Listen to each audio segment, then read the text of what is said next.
Okay, YouTube. Well, there's a new episode for you.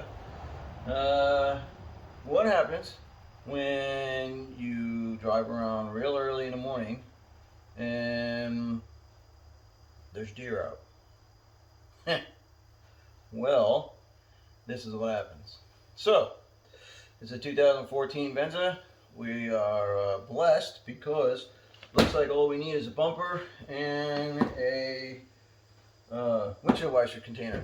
Everything else was not hit, but we did hit a buck, or actually a doe, big doe, and she made a mess of the fender and everything else. So let's get to it. I'm going to take it apart and replace the parts. I'm going to order the parts this afternoon, and then we'll get busy.